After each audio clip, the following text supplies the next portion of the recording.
a isso, principalmente as nossas subs. E alguém pode dar, pastor, é o dia do culto lá. Irmãos, a gente tem culto nas nossas subs o ano todo.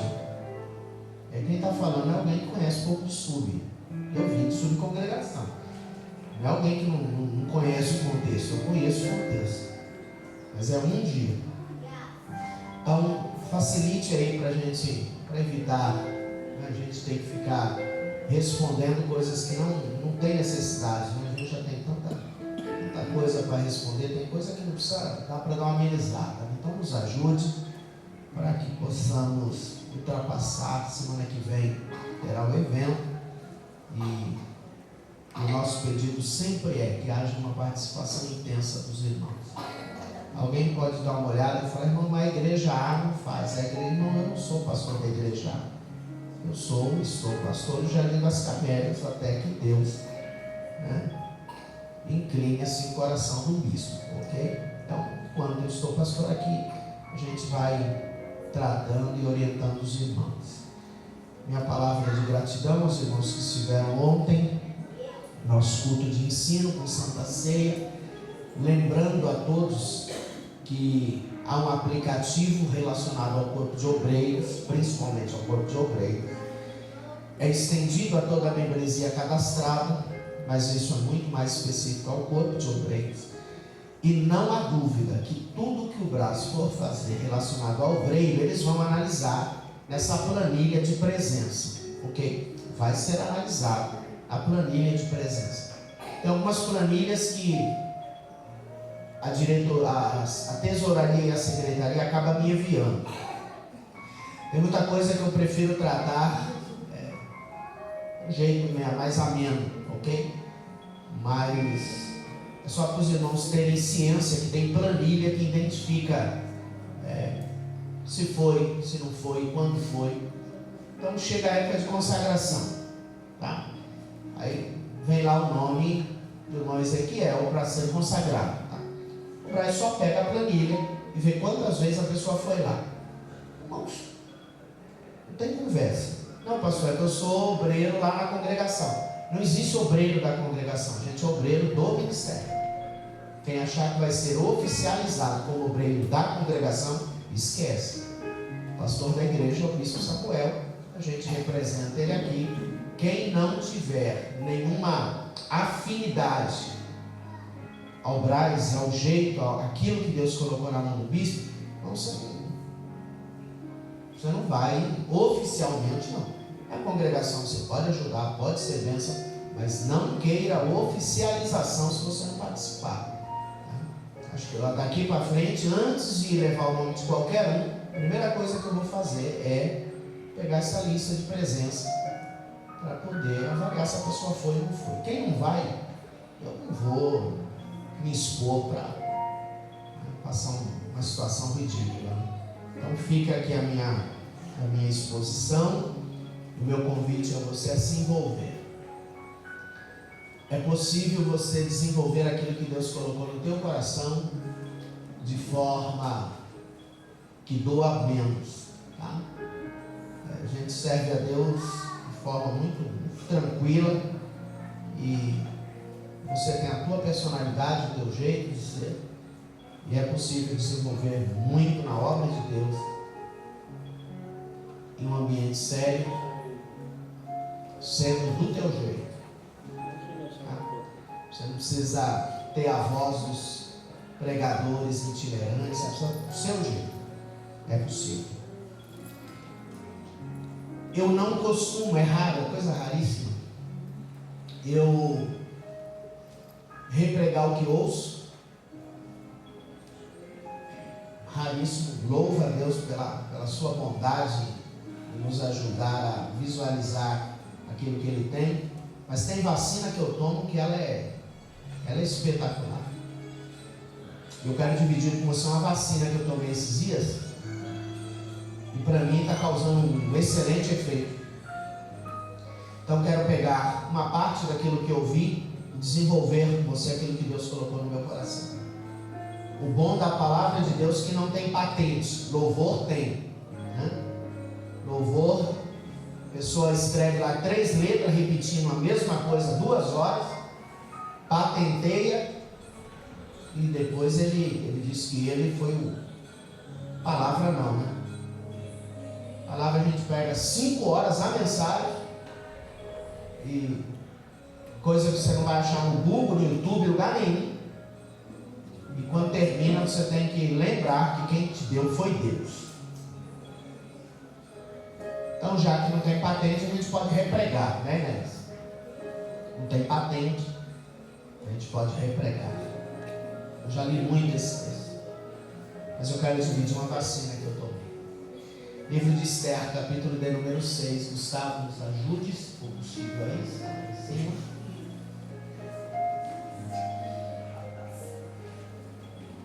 Assim que você encontrar, por gentileza, fique sobre os seus pés.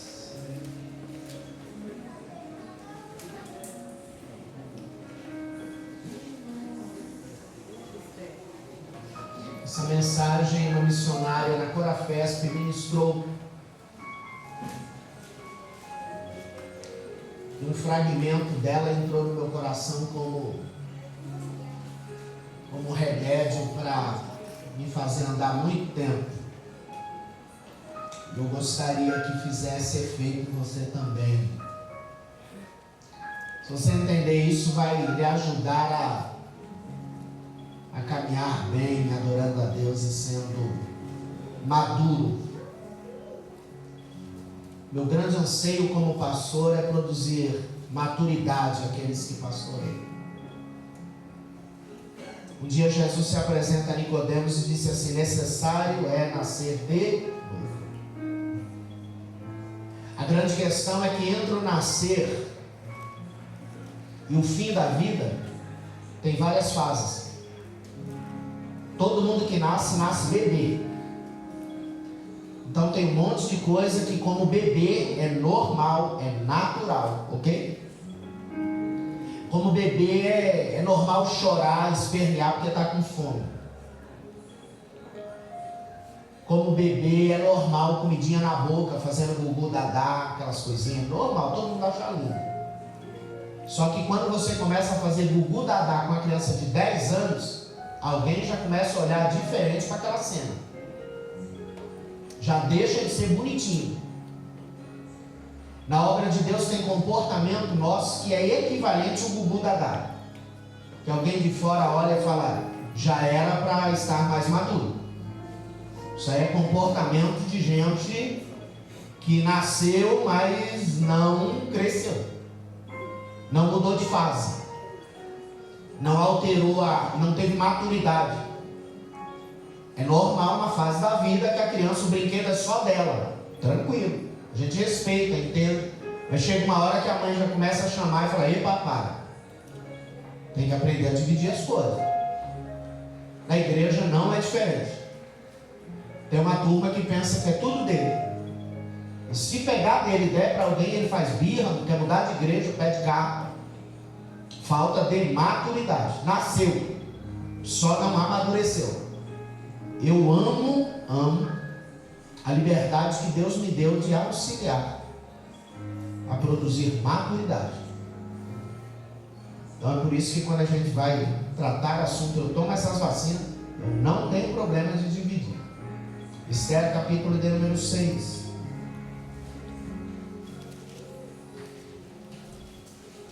Eu vou lendo, você vai acompanhando. Gustavo, acelere aí, tá bom? Vou fazer a leitura nessa tradução revista e corrigida. A nossa aqui é a Almeida atualizada, tá? Um pouquinho diferente, mas me acompanhe por gentileza. Naquela mesma noite fugiu o sono do rei. Então mandou trazer o livro das memórias, das crônicas, e se leram diante do rei. E achou-se escrito que Mardoqueu tinha dado notícia de Bigtã e de Teres, 2 eunucos do rei da guarda da porta, de que procuravam pôr as mãos sobre o rei Assuero. O verso 3 diz então: disse o rei: que honra e galardão se deu por isso a Mardoqueu? E os jovens do rei, seus servos, disseram: coisa nenhuma se fez. Então disse o rei quem está no palácio, no pátio? E Amã tinha entrado no pátio exterior do rei, para dizer ao rei que enforcassem a Mardoqueu na forca que lhe tinha preparado.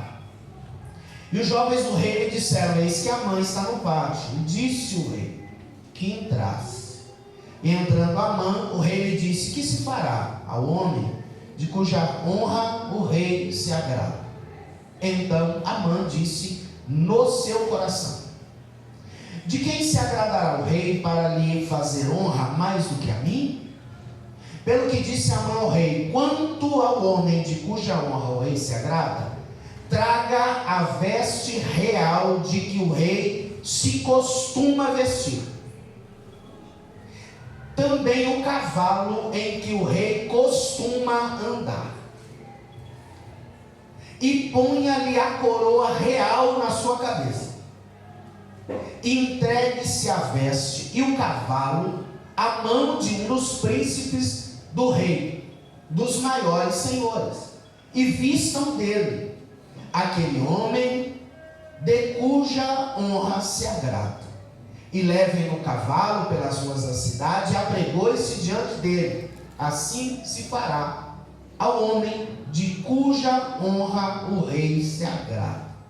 Então disse o rei a Amã: apressa-te, toma a veste e o cavalo, como disseste, e faz assim para com o judeu Mardoqueu, que está sentado à porta do rei, e coisa nenhuma deixes cair de tudo quanto disseste. Você pode dizer amém? Amém. Tome o seu assento. Amados, esse texto, essa história bíblica, é uma daquelas que a gente, como pentecostal e detentor de um anseio, de um novo tempo na vida, de uma transição para crescimento, de uma transição para a honra, é um dos que a gente mais gosta de nos atentar. Gostamos, amamos, e quando ouvimos ministrações a respeito dessa mudança de alguém que estava com decreto de morte, e agora o Deus dos céus interfere no sono do rei, e o rei fica perplexo, ansioso, e vai buscar nos livros das crônicas a respeito do que havia acontecido dentro daquilo que ele participava.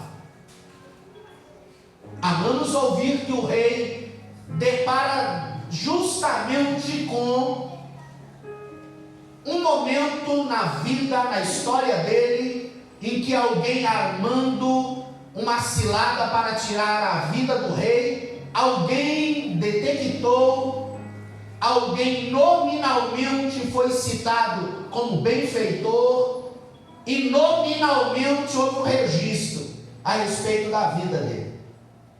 Nós gostamos dessa conotação de um Deus que faz lembrar na hora que Ele quer, de um Deus que exalta o humilhado. Gostamos disso. Entretanto, tem hora que a gente passa despercebido nos bastidores do que está escrito. Parece que a gente quer olhar assim de forma mais superficial, e não olhar de forma superficial produz vacina como a que eu tomei, e estou talvez aumentando só um pouco da água do remédio, ok? Para poder aplicar em você e ser bênção para a tua vida. A história desse homem se dá em um momento que ele estava à porta do rei, e o rei exalta um dos seus comandados, coloca ele em evidência, e o rei concede a esse homem que as pessoas o tratassem de forma mais especial. Eu quero convidar o teu coração a depois debruçar nesse livro, para entender algumas coisas. Quem deu a Amã a oportunidade de ser honrado naquele nível foi o rei. Foi o rei que escreve o decreto dizendo que todo súdito do rei teria que tratar Amã daquele jeito. Quando Mardoqueu se posiciona contrário, na realidade, ele estava indo contra a palavra de um rei.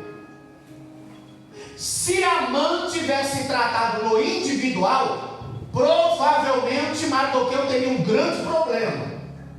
A questão é que ele perde o juízo e envolve todos os judeus. Aí Deus entra.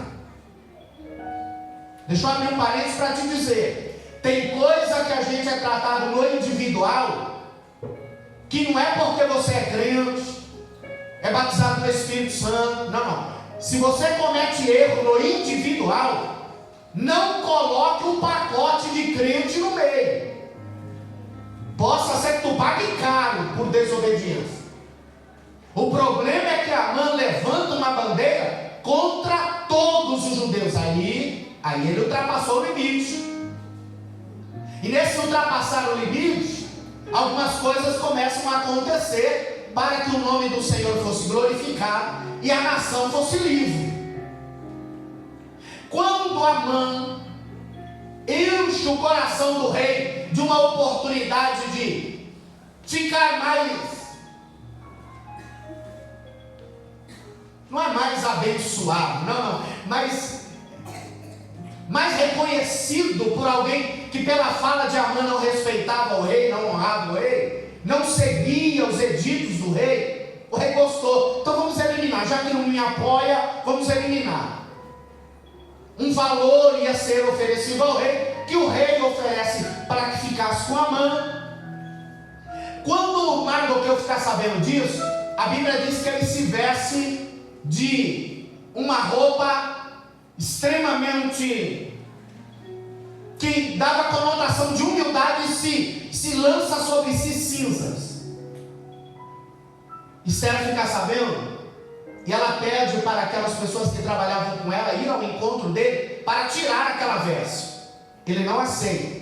Era uma veste de conotação de humildade. Eu estou em um momento que eu preciso apresentar-me de forma humilde. A história vai seguindo, porque entre o decreto e o dia da confirmação do decreto seria um ano. Quando a gente lê, dá a impressão que é poucos dias. Não, é um ano. Entre escrever o decreto e a sentença de matar todos os judeus seria um período de um ano. Mardoqueu na porta do rei não podia entrar da porta para fora, na praça da cidade, vestido de cinza, conotação de humildade. Amã elabora um projeto de destruição, inicialmente de Mardoqueu, mas que estender até todos os judeus. Você vai ler que antes de Esther convocar para o jejum, o povo já estava jejuando. Eu abro um parênteses também para lhe dizer: tem hora que o direcionamento de força, de apoio, não pode ser em quem não tem acesso. Não adianta eu colocar força em quem não tem acesso. Quem tinha acesso? Esther. Então ela direciona Mardoqueu para que fizesse um jejum em torno daqueles que estavam na fortaleza de Suzã, para que ela se apresentasse diante do rei Assuero, coisa que ela não havia feito, não estava fazendo há 30 dias. Nesse intervalo entre Amã elaborar uma forca para Mardoqueu, começa o capítulo de número 6. Naquela mesma noite, Esther faz uma festa, chama Mardoqueu e chama Assuero e Amã, diz para ele que tinha um desejo de fazer um banquete no dia seguinte. O rei aceita, Amã fica extremamente alegre, e na noite antecedendo o segundo banquete, começa o texto dessa forma: naquela mesma noite fugiu o sono do rei. Mardoqueu na porta da cidade, vestido de cinza, coberto de cinza, dizendo e mostrando para todo mundo: eu estou em um momento que eu preciso me mostrar como humilde, eu preciso atrair Deus para esse momento.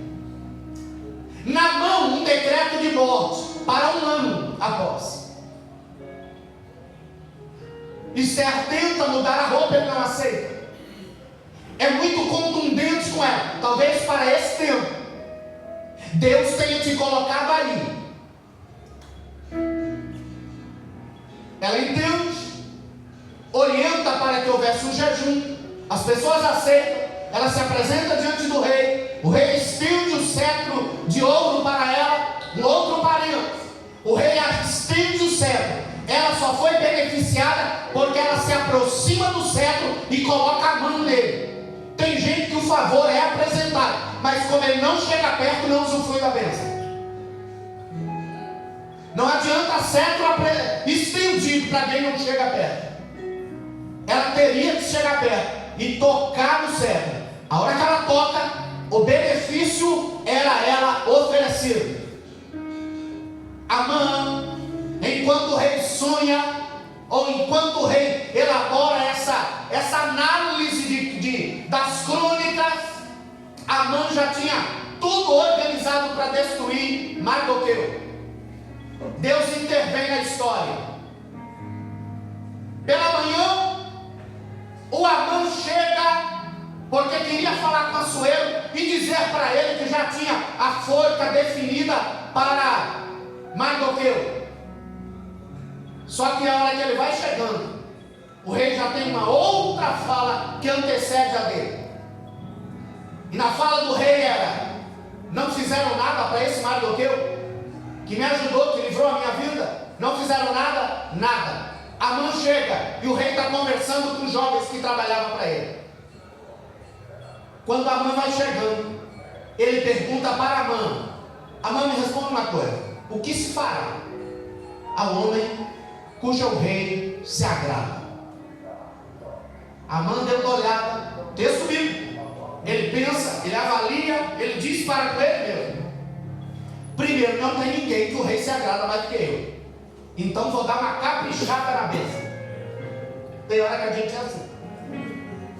Tem hora que a gente se acha tão especial que quando a oportunidade de alguma fala é dada, a gente capricha, que a gente pensa que a gente é o cara.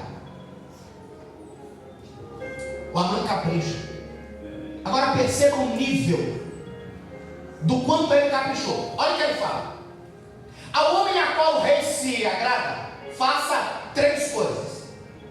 A primeira coisa é: pega uma veste que o rei usa costumeiramente. Olha, ele nem pediu para ser só uma roupa do rei, não, é uma que o senhor usa.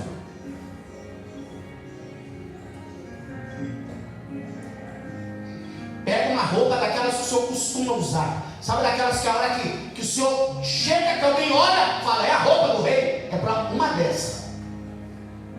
Ó, cavalo também. Você imagina quantos cavalos o rei tinha? Mas olha como ele capricha. Ele diz assim: também traga o cavalo a qual o rei costuma utilizar. É esse aí. Mas ele achou pouco. Aí ele fala: pega a coroa do rei. Irmão, tem gente que não tem um juízo do que fala.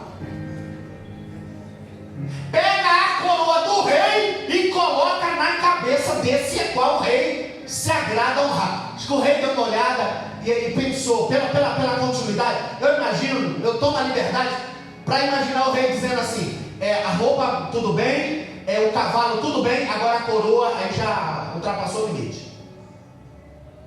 O que é para fazer, Naamã? É para colocar a roupa que o rei costuma usar e o cavalo a qual o rei costuma utilizar. Tudo bem? Para quê? Para honrar alguém que fez benevolência para comigo. É o dia que eu quero honrar alguém que eu dei uma analisada na história do meu reino e ele fez alguma coisa que é digno de honra. O que é Naamã que deve fazer? Cavalo do rei, roupa do rei e coroa do rei. Naamã, do jeito que você falou, faça. O rei só retira a coroa. Pegue, está aqui a veste e está aqui o cavalo. não é para tirar nada disso que você falou. Você lembra a roupa que Mardoqueu estava usando? Gustavo, por gentileza, capítulo 4 de Esther, verso de número 1.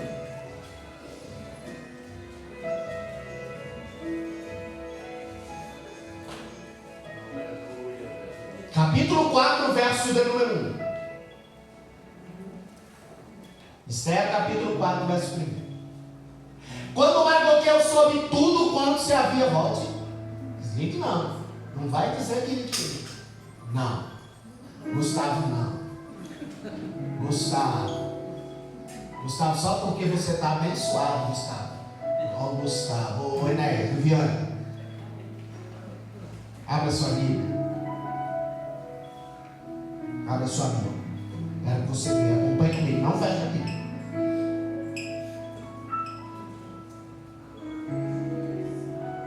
Encontrou? Quando Mardoqueu soube tudo quanto se havia passado, rasgou Mardoqueu as suas vestes. Ele tinha vestes que eram comum do dia a dia. Mas quando ele soube isso, ele rasga as vestes que era comum dele. Ele veste uma roupa de pano de saco com cinza, e saiu pelo meio da cidade e clamou com grande e amargo clamor. Era essa roupa que Mardoqueu estava usando, roupa de pano de saco, coberto com cinza. Esther tenta alterar ele e dizer: muda a veste. Ele fala: não vou não. Tem um decreto contra nós e não vou alterar o meu comportamento, não vou. Quando tudo está aos olhos de Amã definido para tirar a vida dele, nessa mesma noite, o rei vai buscar no livro das crônicas e descobre que o Mardoqueu era digno de honra. Por gentileza, dobra a tua atenção. Isso é muito mais sério do que a gente imagina. Chega um tempo de honra. Chega um tempo, não é de exaltação, é de lembrar que você fez algo importante e merece ser recompensado. Chega o tempo do bônus, do prêmio. E agora o rei dá uma ordem para o Amã: vá lá na porta e pega o judeu Mardoqueu, coloca uma veste que eu uso nele. Você tem ideia, para alguém que estava vestindo de pano de saco e cinza, de repente a roupa do rei entra? Irmão, que alterado, hein?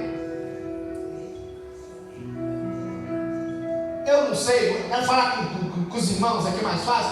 Eu não sei que tipo de roupa, que terno, que marca você usava em algum tempo da vida, ok? Eu não sei qual era a marca, mas geralmente a gente vai naqueles mais simples, né? Aquele que você compra o terno, ganha a camisa, ganha o sapato, ganha a gravata, né? Tem um tempo assim. Então você imagina um tempo de extrema simplicidade, e de repente alguém chama você, pega você e diz assim: ó, eu vou pegar uma das roupas que eu uso, que eu comprei lá quando eu fui para a convenção, o pastor Mário estava com a gente, nós fomos na convenção, aí temos uma andada no shopping Brasília. Um dia fomos lá no shopping Brasília. Aí a gente foi lá numa loja, passando, né, namorando vitrine, dando uma olhada nos preços de terno. Irmão, tinha uns lá baratinho na promoção, viu, Ademir? Baratinho, 3.000. Eu queria trazer umas gravatas para dar de lembrança para os irmãos. Na hora que eu dei uma olhada, Leandro, estava lá na promoção, 180 uma gravata. Aí a gente paga 15, irmão, ali. E compra 5 e ainda pede para o dono. Tem assim, levando 5. Tem ideia? Eu quero que você entenda a realidade e a transição. É alguém que, para ele, não tem problema de pegar o terno que ele usa. De quanto custa? 30.000 o terno que ele usa. Para ele, 30.000 não é nada. Ele pega aquele terno, que é o mesmo número que você usa, e ele coloca o terno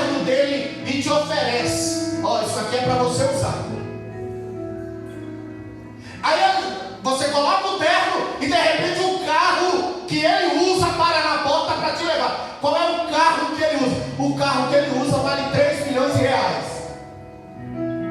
Então você anda com um terno de 30 mil em um carro de 3 milhões de reais. Dá para dar uma boa inflada, não dá? A gente, sim, lá dentro assim, qual é o problema disso aqui? O problema é que entre a veste que era dele e a veste de cinza, de pano de saco coberto de cinza, a roupa, a proposta que Amã ofereceu não era de dar a roupa do rei para o Mardoqueu, era só emprestar.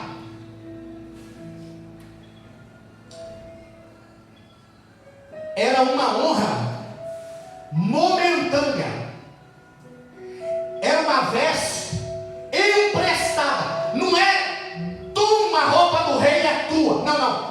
Hoje, devido ao que você fez, você vai ser honrado. E no nível dessa honra, está aqui uma roupa do rei e um cavalo do rei. Querido, o problema é que a gente pensa que a roupa do rei é nossa. E a gente pensa que depois que está em cima do cavalo do rei, o cavalo é nosso. A gente fica bem orgulhoso. A gente tem comportamento não de alguém que estava na porta do rei. Não, a gente tem comportamento de agora, a segunda pessoa do rei. Porque eu estou vestindo a roupa do rei, o cavalo é do rei, só faltou a coroa do rei. Porque se tivesse a coroa do rei, aí não tinha para ninguém. Honra passageira, honra que tem tempo de validade, honra que não é eterna, honra que é só um momento. E se eu não tiver juízo, eu lido com aquilo que é para um momento, pensando que é eterno.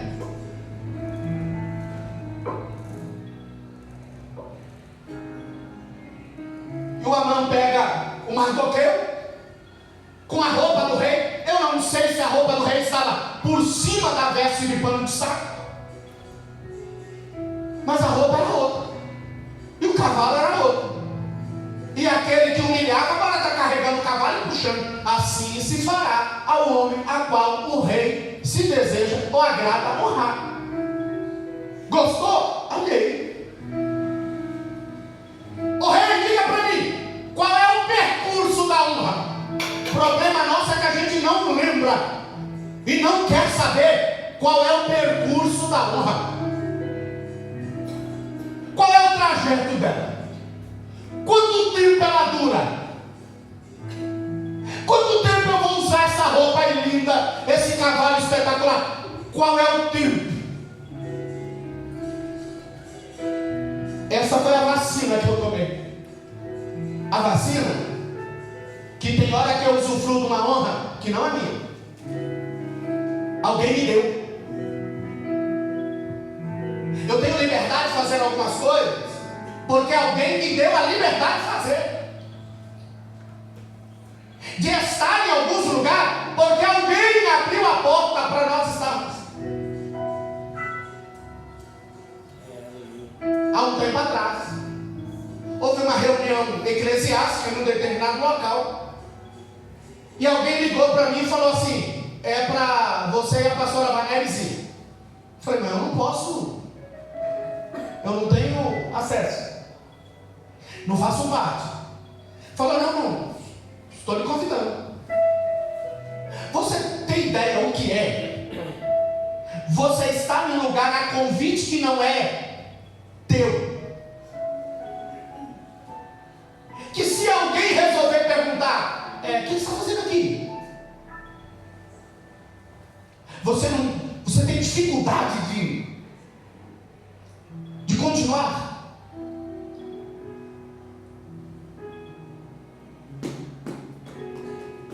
Essa história é linda que a gente gosta de ministrar. Uma história de alguém que um dia da vida dele, Deus resolve mexer na história. E alguém se levanta com muita vontade de honrá-lo. E a honra era num nível absurdo. E a aula que nós, na obra de Deus, precisa ter tem um monte de honra, que ela tem tempo de validade. Eu preciso estar preparado. Preparado para quê? Para a hora que terminar do Amã da volta, ele olhar para mim e falar assim: agora tira a roupa do rei. Como que é? Tira a roupa do rei. Desce o cavalo. Irmão, tem hora que eu estou tão acostumado no galope daquele. Casamento do meu filho, Formosa não, Porangatu. Eu deixei em São Paulo um Corsinha. Quando cheguei aqui no Corsinha eu já tinha. Deus nos deu a oportunidade, a gente deu para o Igor um Corsinha. Só que a gente fez um acordo. A hora que nós descemos no aeroporto de Goiânia, chegamos na locadora, pastor Evandro, e pegamos um Prisma 000, irmão. O que era aquilo? Uns 8 dias de Prisma. Nem barulho, ar-condicionado. Aquelas rodovias, irmão. Ia leve, amortecedor, direção hidráulica, coisa linda. A hora que a gente entrega ele em Goiânia para vir embora, e a gente chega em casa, vamos sair, vamos ter que fazer. A hora que eu peguei o Corsinha,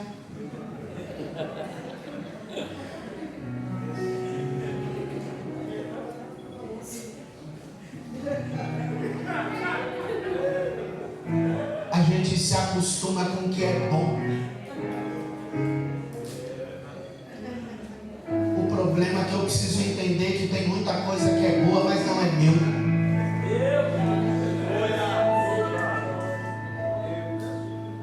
O dono daqui a pouco chega e fala: devolve.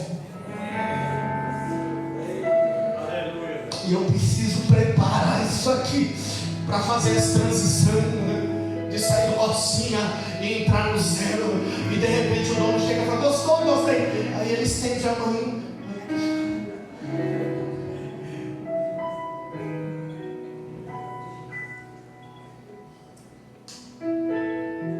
Eu não sei em que posição você está, o que você está fazendo. A primeira coisa que eu gostaria de lhe perguntar é: esse lugar que você está é teu?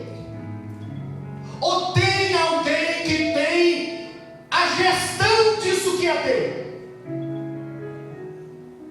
Exemplo: hoje eu estou na quarta-feira, após uma reunião no domingo na nossa igreja mãe, a qual nosso bispo teve que fazer algumas alterações. Umas 12 igrejas foram alteradas, o pastoreio. E ontem ele avisou na reunião, falou: irmãos, tem mais troca. E eu gostaria que quando houvesse o direcionamento, quem mais estivesse entendendo. Eu estou aqui ministrando para você. Agora, se a comissão do Braille chega, irmão, pastor, o senhor está aqui há 5 anos, mas esse púlpito não é meu, essa cadeira não é minha, e eu preciso ter maturidade para entender que a hora que o responsável por ela e o responsável pelo altar chegar, irmão, eu só faço a transição e tenho que ter maturidade para entender: o que eu usufruí não era meu, era emprestado, era por um tempo, foi muito bom o tempo, mas eu preciso entender que aqui não é meu. Eu preciso ter maturidade para isso. Porque senão chega, a hora que o rei pede a roupa, a gente fala: não vou dar não. Vou dar não. Fala: meu filho, deixa eu perguntar uma coisa para você. Essa roupa é de quem?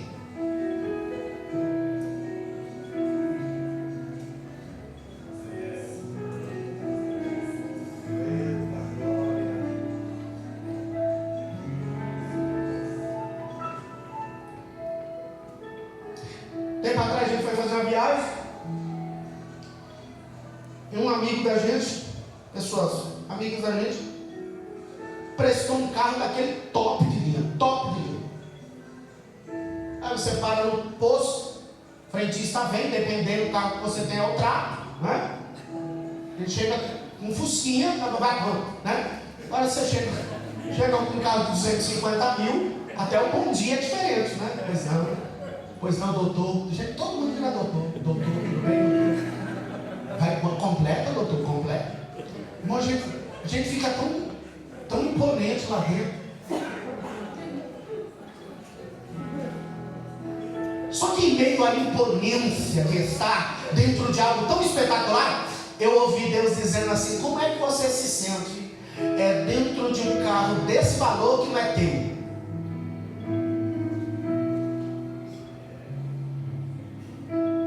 Você vai olhar para o frentista mesmo com essa cara de quem tem carro de 200 mil, sabendo que não é teu?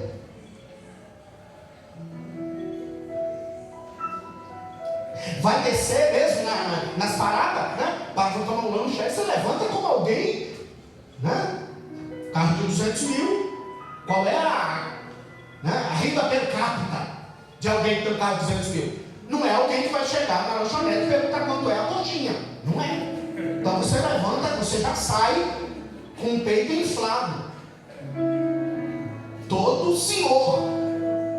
Só que o dono que sonda e conhece, ele tem uma aula, para mim, já me deu, e eu quero dividir ela com você. Ei, cuidado como você lida com a roupa na tua pele que não é tua, em algo que não é teu, e que daqui a pouco aquele que lhe deu fala: por gentileza, me devolva o que eu lhe dei, me devolva, não é o que eu lhe dei, o que eu lhe emprestei é meu, eu entreguei para você, você usufruiu por um tempo, agora me devolve que o dono sou eu. Irmão, em nome de Jesus, que haja maturidade em cada um de nós para entender que há um Deus que outorga a nós honra, outorga-nos liberdade, mas a vida é dele, a honra é dele, o crescimento é dele, a porta que abre é dele, os amigos que ele traz é ele que traz, e o nome dele precisa estar em evidência,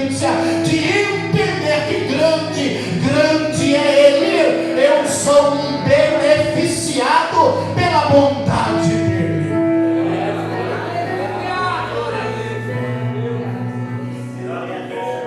Querido, eu vou dizer para ti, eu sei o que é sair do Costa, entrar no Prisma e voltar para o Costa. Aí você fala: mas podia ter pelo menos direção hidráulica isso aqui. Nem direção não tem, gente. Tem que fazer uma curva, é uma força que não tem fim. Então, você aprende, você sabe lidar com aquilo que não é teu? Você consegue viver tendo como não fosse seu? Você consegue tratar as pessoas nos arredores? Porque alguém vai vendo o Mardoqueu em cima do cavalo, e quem sabe alguém até aplaudia, mas lá dentro do Mardoqueu ele sabia quem ele era, e no que